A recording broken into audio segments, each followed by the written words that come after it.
Broadway's My Beat, from Times Square to Columbus Circle, the gaudiest, the most violent, the lonesomest mile in the world.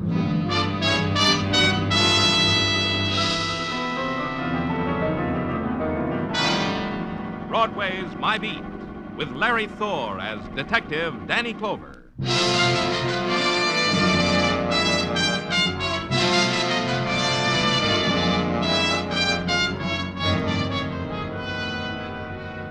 There's a thing about Broadway. It mixes well with the sunlight. On a noonday of summertime, the concrete strikes silver glints, and the mob is nicely proportioned with silken ankles and dachshunds and wind-blown hairdos.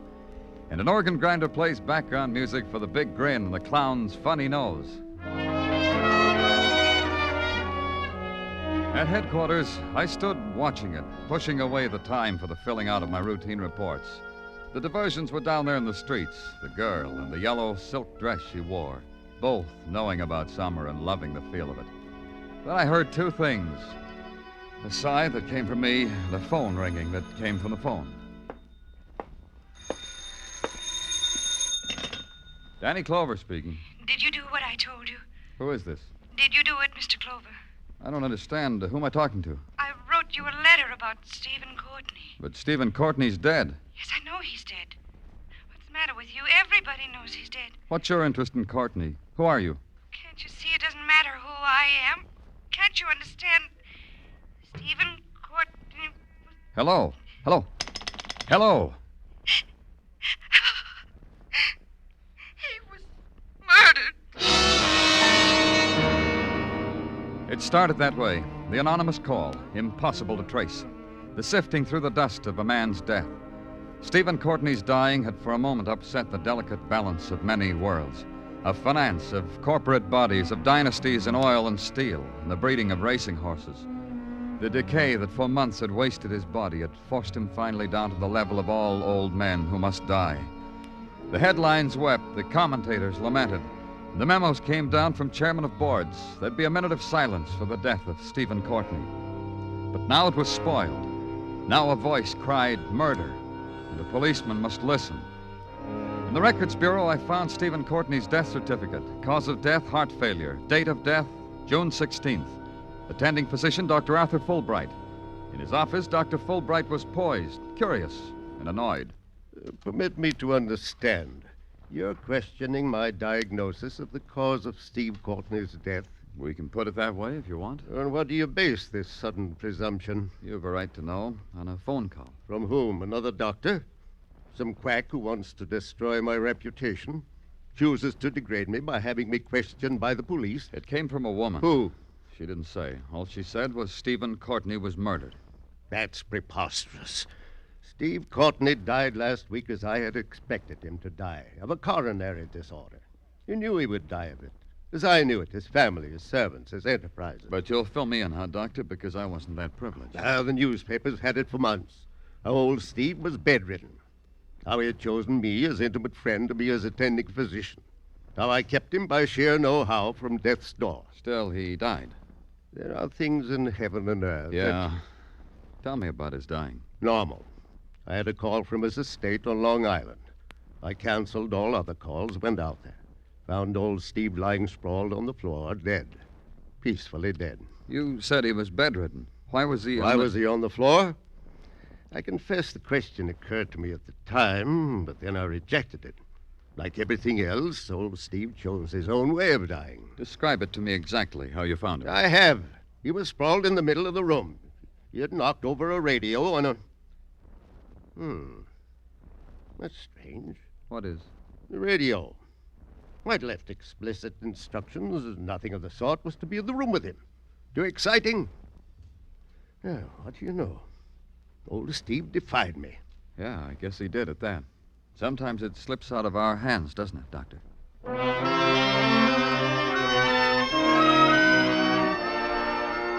It took about an hour to drive to Long Island and the estate of Stephen Courtney, and enough time driving through the estate to make an observation.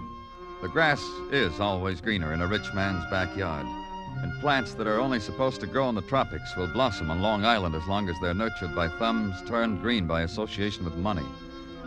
The plenipotentiary of the hibiscus beds told me he didn't know whether there was anyone in the house or not. But try at the track, he said. Yeah, the racetrack, way down there. Miss Lilla would probably be there. She always was. Then some more of the tour to the private track of the late Stephen Courtney. When I got there, the decor was still intact. A golden girl riding a black racing stallion, and a man leaning over the rails holding a stopwatch. He did fine, Miss Lilla, just fine. Whoa, Sun Prince. Steady, boy. Steady, that's the boy. How did he do, Joseph? 101 and 2/5 for the 5 furlongs. I'll help you down, Miss Lilla. All right. Who's your friend? Huh? Your friend. I didn't notice any. Hey, what are you doing here, mister? My name's Danny Clover. I didn't ask you Hi, that. Danny. Cool off, Sun Prince, Freddie. What can we do for you, Danny? I'm from the police. Fine. I'm Lilla Courtney. This is Joseph O'Donohue, our trainer. How do, Mr. O'Donoghue? What's the police want with Miss Lilla? Joseph takes care of me. I see he does. The old man said I should. The old man said that, Miss Lilla. Joseph? That day he died. The next morning from that, his voice said to me, Joseph, you see that Miss Lilla is all right. When did my father tell you that? The morning after he died. Your daddy still talks to me, the way he always did. I'm glad. Things like that happen to Joseph, Mr. Clover. Once, well... No, tell me about it. I once chartered a plane to take some people down to Baltimore last year's Christmas. Joseph said, don't go. A voice came to him while he was sleeping and said, tell Miss Lilla not to go. But I went. The plane crashed. I was the only one who came out of it alive. Even at that, well, here, feel my knee, Danny. Well, Go ahead, you'll see. The doctor said I'd be a cripple for life. Dr. Fulbright? Oh, you know him? We just met. Don't go back to him, Danny. I think he's incompetent. But he diagnosed your father's sickness as heart disease. I know. Oh, I suppose I'm being malicious. Of course, Daddy had trouble with his heart. Of course, Dr. Fulbright is competent. What about the radio in your father's room? What did you say, Danny? The radio. Your father wasn't supposed to have a radio in his room. He did on the day he died. He did?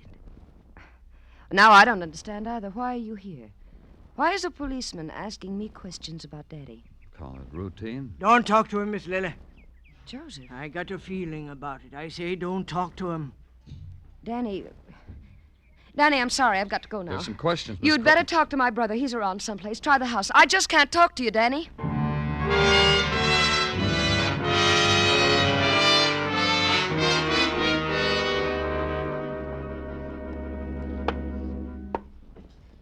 You admire our graveyard of dead animals? Oh, yeah, quite a trophy room. Yes, that stuffed specimen you're looking at, Bengal tiger. Huh? Many brave souls lie asleep in the deep Hindu jungle, all because old Steve wanted to bring home a pussycat. Old Steve, your father? My father. Brandy? No. Then you're Burl. Yep. Mother and I got along fine. But old Steve said the boy is hard to handle, so he called me Burl. He thought that would make Mother angry, but Mother fooled him. She died a long time ago.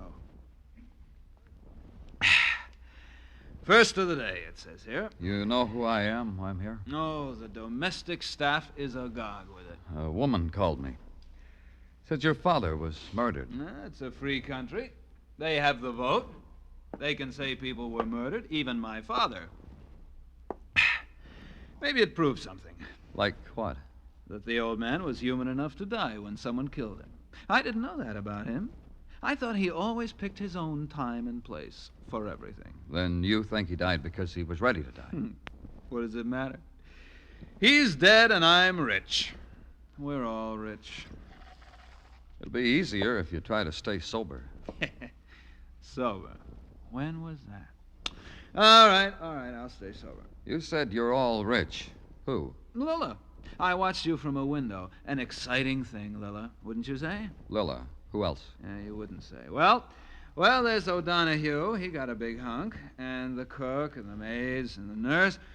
And a man in Iowa who shined my father's shoes once. The nurse. Who was she? Alice Barnett. Nursed the old man for years. It paid off. Where is she? Who knows? Old Steve dies. Nursey goes somewhere to cry. Leaves this nice, big, cozy mausoleum. No Nursey anywhere. She lived here. Mm-hmm. Bed and board and street dresses. Who cares? We do. I'll phone headquarters to find her. Good hunting. Donahue, the trainer, he told me your father talks to him even now. My father. Joseph hears voices all the time. About a month ago, he had a three-way conversation with Orville and Wilbur Wright. There was a radio in your father's room when he died. How did it get there? You know, I wouldn't know. But he was dying. Surely you... I was a most unfilial son. Look, why don't you ask Nursey when you find her? See, she knew about things like that. Yeah, you just ask Nursey. I earned this, no?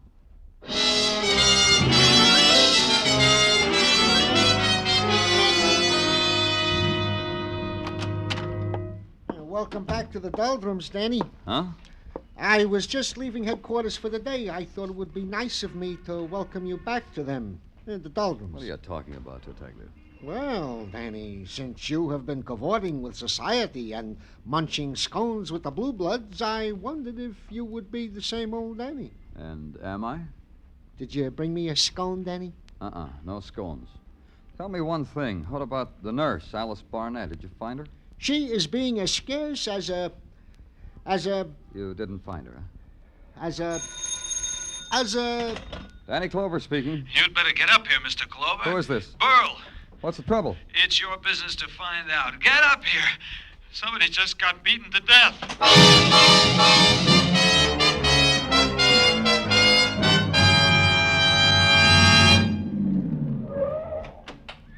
Over here! Over here! He's in there with... Get him out! Get him out! It was a design in horror, done in grotesques. The horse, rearing, screaming, clawing its hoofs against the stall. The girl, disheveled, twisted with terror, pleading with it. Tia, leave him alone, no more. Leave him alone, Tia! Burl, dazed, helpless, sodden with fright, with drunkenness. The blazing moon setting fire to the web of blood that reached out from under the stall gate. Tia, no more! Tia! Burl, help me. Help me get that horse out of there. I can't. I've been trying. I can't. Tia's a good girl. Help me. Help me. All right, don't slide me anymore. All right. I'll open the gate. You grab her mane. Come on. Now. Come on, Tia. There's a good girl. Come on, Tia. I can't hold her. I can't. Let her go.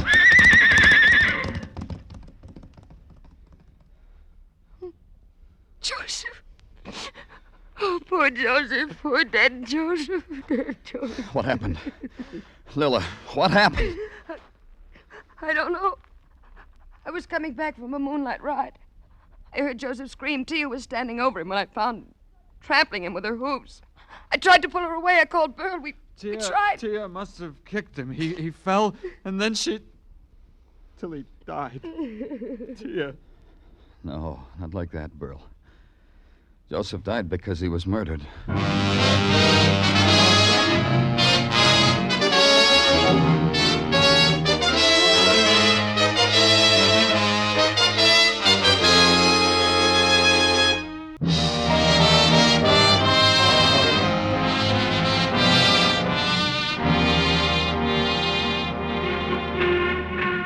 In June, Broadway bursts out all over. It lolls in the breezes of the air-conditioned movie, compares postcards from the family in the Catskills. It drinks deep of the neon-scented summer air, sighs, and wishes Mom and the kids would stay there, because Broadway's having a wonderful time. 60 girls, 60 who will pass a given point at any given hour. The music drifting out of the Diamond Dance pavilions is like partaking of an open-air band concert. And the drama on the front pages, a movie. A sheer, unadulterated drive-in movie. Consider, a tycoon dies, someone calls up, says it's murder. A horse trainer is kicked to death by a horse gone crazy with the moonlight. The police say it's murder. Where else but on Broadway can you spend a summer in such a way? And in the technical lab, a man in shirt sleeves wipes the sweat off his lips, breathes on a magnifying glass, wipes it on his pants, invites you to hold it to a photograph. Have a look, Mr. Clover. I suppose congratulations are in order. All because you made a lucky guess. Huh? Come.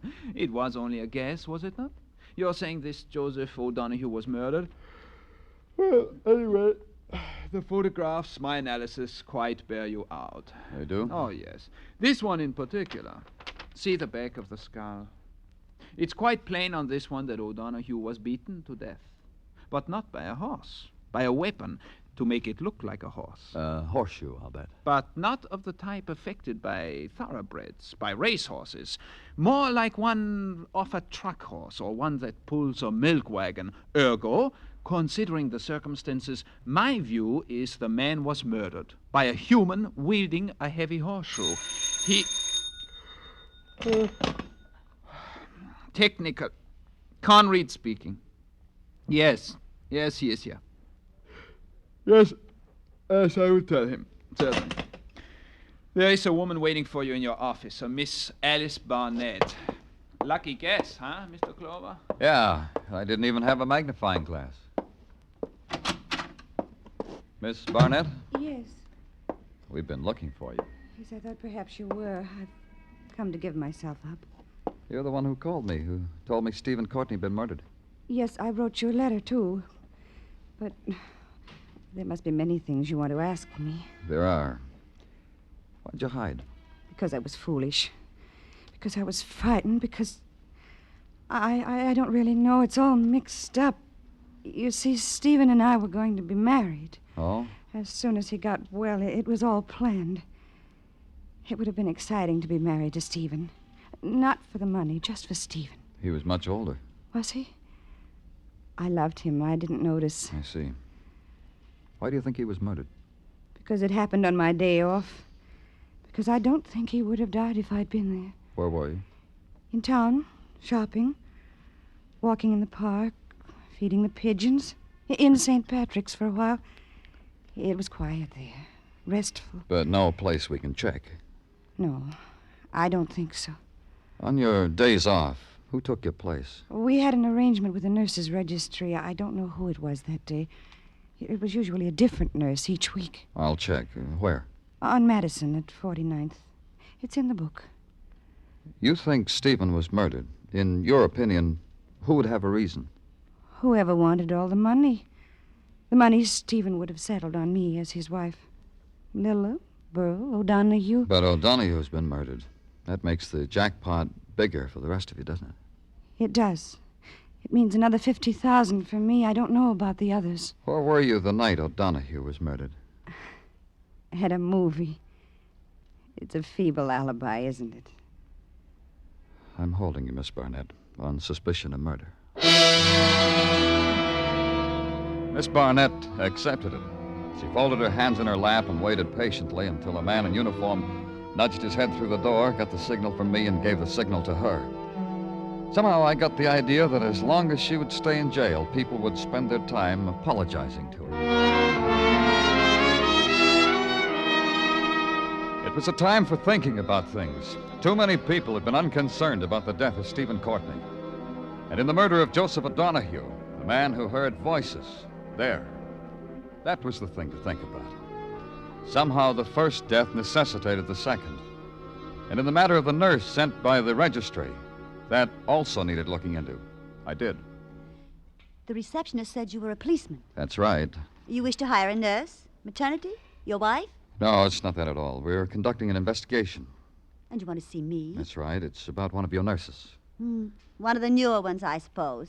If you would have seen the crop that just graduated, that just registered with us, some of them are pretty. I wouldn't know. I want some information about the nurse assigned to the case of Stephen Courtney. There were several of them.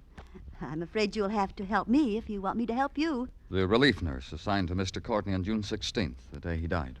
Facts. That's what I like. Now, we shall see. Courtney. You see, we have them cross-filed. Patient's name, nurse's name, doctor's name, name of the illness. Courtney. J. Courtney. S. Samuel. Courtney S. Stephen. Here we are. I said, here we are. Tell me about it. I was never much good with charts. Each little line has a meaning all its own. As you see here, there is no line at all opposite the date of June 16. So we turn the chart over. Naturally. And we see the reason why, written in longhand. On June 16, there was a phone call from the Courtney household telling us not to send a replacement on that day. Oh? Who called and said that? Why, I wouldn't know. For information like that, you'd have to go straight to the source. Naturally.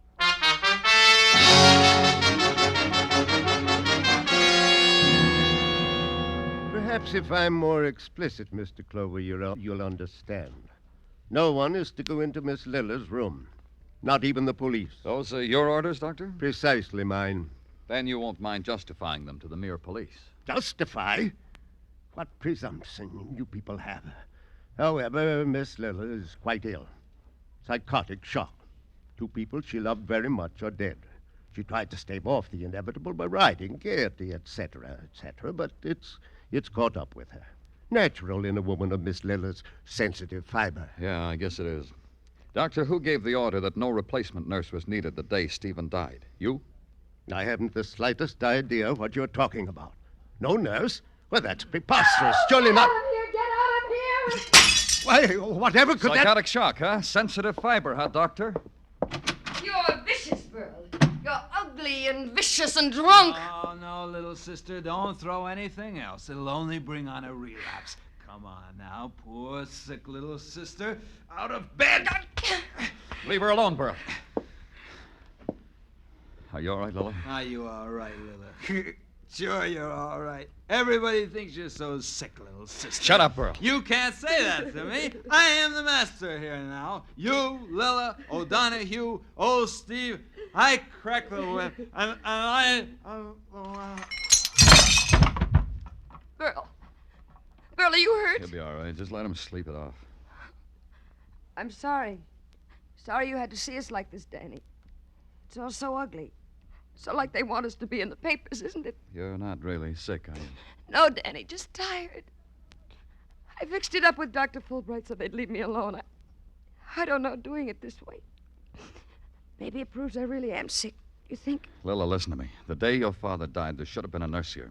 Why wasn't there? I don't know. We thought maybe things got all mixed up down at the nurse's registry. No one showed up. Because they were called and told not to. Who did that, Lila? Someone called it. I don't know. I don't know who it could have been, Danny. I told you I don't know. Try to think, Lila. I told you. Get out, get out. I can't take any more.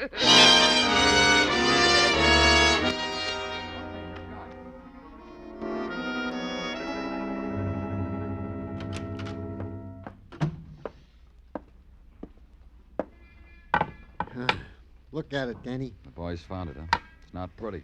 A horseshoe nailed to a club. They dug it up back of the far turn of the Courtney track. Murder weapon, Danny? The thing that beat O'Donoghue to death? I'd say so, Tartaglia. You know, it's not enough. I'm up to my elbows in the solution of this case with horses. But I had to go to the movies last night. Poor you. Comes the newsreel and more horses. The running of the Westfall Handicap. Nip and tuck all the way home. Oh, Danny, that Sun Prince. What a horse. Who? Sun Prince, the horse that almost won the Westfall Handicap. I'm telling you, I almost had heart failure. Why? Well, look, here was this horse, 6 lengths out in front. He stumbles, throws his jockey. This Westfall Handicap, when was it run? Oh, Danny, I can see you are a man who is not smitten by the bobtails. This handicap was run last Saturday. Let's see, June 16th. Gino, you went and did it. You put 2 and 2 together. And I got 4, huh? Not only that, Gino, you got a murder. There was no hurry after that. I took my time driving out to the Courtney estate. I didn't even have to go to the house. I saw what I was looking for on a small knoll that overlooked the grounds. Lila. Lila holding the reins of a black stallion, standing against the early evening. A precise composition, sculptured to catch the eye. There was a flaw to it. Lila had seen me coming, and the pose she'd struck was too studied, too pat. But it held until I walked to her, touched her arm. Oh, You've recovered, Lila. not really. Look at me. How do I look? The same. You've got some more clothes on than the last time I saw you. Outside of that, the same. I'm glad. But I need this. The quiet, the evening, riding. You want to ride with me, Danny? No. I expected you to come. I thought sometime soon you'd come back and use the gamut of let's ride together, Lila, and I made it easy for you. Now I don't understand you at all. I'm trying to make up my mind about you. Oh, how can you? You're not really trying. Whether murder becomes you or not. It made me ill for a while. You saw that. You're faking, Lila. It's how you reacted to committing murder. Me? Your father's murder, O'Donoghue's. Oh, you're a fool, Danny. Your father's murder by attending him yourself instead of a nurse, by turning on the radio when his prize horse raced. The excitement when the horse stumbled stopped your father's heart and brought you a lot of money. Is that murder? Because a horse stumbled, because my father's heart stopped, eventually it'll happen to all of us. O'Donoghue, because you were afraid of him. Because you really believed he heard voices. Because you thought one day your father's voice might tell Joseph who killed him. Ride with me, Danny? No. Come on, Lola. You're a fool. Son, Prince! Get off that horse. Up, Prince! Up! Kill him! Kill him, Prince! Kill him!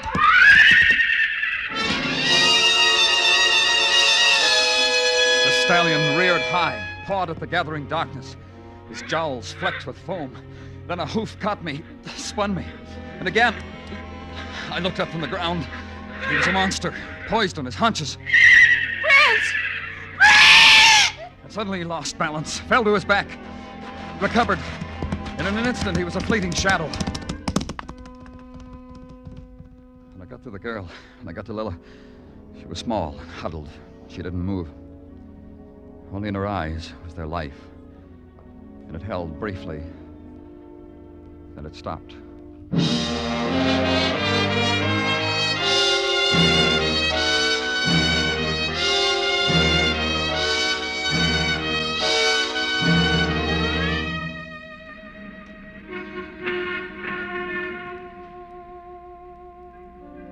When the night turns into Broadway, the streets burst into fragments of electric flame, fling reflections hard into the shadows. It's a piece torn out of a jagged dream, the twisted concrete. The blare that ebbs, then screams again. The faces that dart and waver and are lost forever. It's Broadway, the gaudiest, the most violent, the lonesomest mile in the world. Broadway, my beat.